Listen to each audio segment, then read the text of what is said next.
what Bruce is like and how Jesse met Bruce. Uh, when did you first meet him and how did you meet him? Well, it was back in 1959. I met a guy named Leroy Porter. He was a judo player in Hawaii. I was playing judo. And he showed me some books about Kung Fu and showed me a couple magazines. Street, judo club. That was about Kung Fu, which I never heard of. They talked about Yeah, I heard you used to say people thought it was some kind of Chinese food. yeah, well, if you learn Chinese and you ask about it, that's the kind of response that you get. But I read this article, and so then Leroy Porter told me he had some books written by James Lee. James Lee, the same guy who later became Bruce's assistant in Oakland. So he loaned me these books, and I read these books, and I thought, wow, this is some pretty good stuff. So some friends of mine were going to California to do some sales stuff, and I asked them if they'd take me. And they said, yeah. So anyway, I went to California, and on the back of the covers of books, they mentioned Paul Fun, who was a Kempo Karate man, and James Lee. So I managed to see both these guys, and they showed me what they did. When I left California, coming back to Washington, I was all excited about trying to find a Kung Fu person. Well, I came back, looked around, and couldn't find anybody.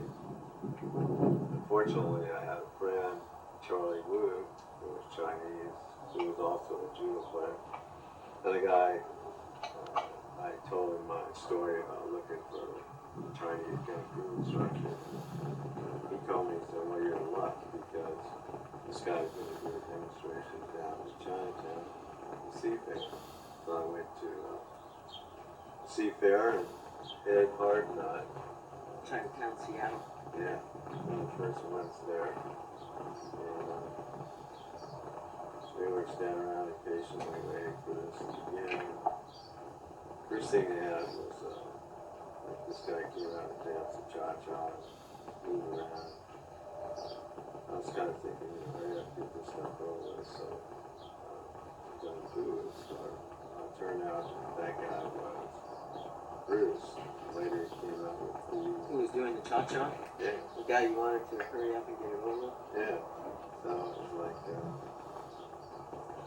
that was one of his main things was dancing the cha-cha. There's three things Bruce was good at.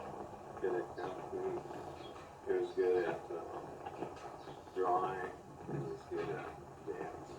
And, so anyway, I watched him. He came out with the Chinese Youth Club, which was an organization in Chinatown that did Kung Fu. They put on a demo, and Bruce did a praying mantis form, southern praying mantis. What they were doing was really impressive. And I said, hey, that's what I want to learn.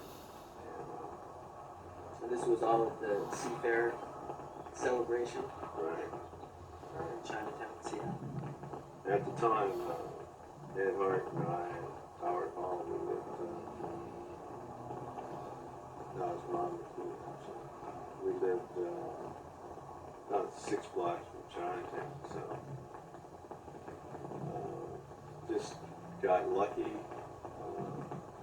I saw this guy walk to school, recognized that he was the guy that I had seen at the demo, and I had memorized his name. So I used to run along in front of this guy. I knew he went to school at the same time I did every morning. So I'd run along in front of this guy and kick telephone poles and stuff, thinking, well, maybe I can impress this guy. Yeah, this is Bruce that you're running around in front of, trying to impress with your Right. So attacks on telephone poles.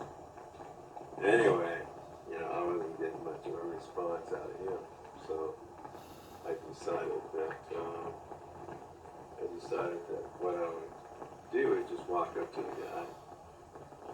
asked him if he was Bruce Lee and asked him if he'd teach me. So, What was your impression of him when you with that encounter when you first met him? Did he seem like a nice person? I seemed like he was kind of standoffish, kind of like, but he didn't know who I was.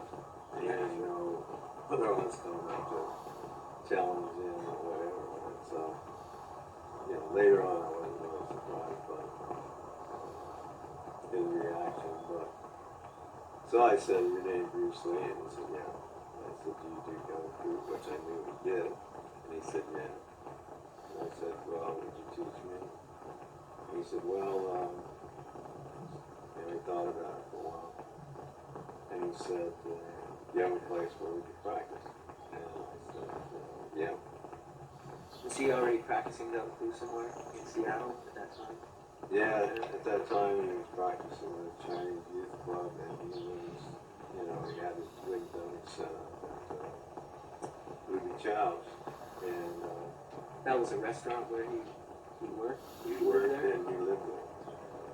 And also living there was a man named Fu Young, who actually brought Bruce to Seattle. You know, physically drove down, picked him up. From San Francisco? Right. And Fu Young had been a Chinese opera star, so he had done lots of different kung fu styles, and Bruce, you know, picked his brain whenever possible. Would you say he was a teacher for Bruce? Yeah, I'd say he was a teacher with me. At that time. If you show somebody something, you're teaching them something. So in that sense, yeah. Later I heard that Bruce was a little irritated because Luke had been saying that he had taught him, but the reality was that he did teach him. He didn't teach him everything, but he taught him some stuff. He showed him some things. And I happened to be present when he showed him some stuff, so I know he taught him something, right? What did Bruce move like at that time when you first met him? Were you impressed with his cha-cha? Yeah, after Could you see the move? Yeah, he had like a little foot, and he had all these cha-cha moves that he would do, and he was really good at it. I mean, at the time, or shortly thereafter, he started teaching Arthur Murray dancers for $35 an hour, which in those days, that was a lot of money, right? So we're talking like 1960? 1959, 1960.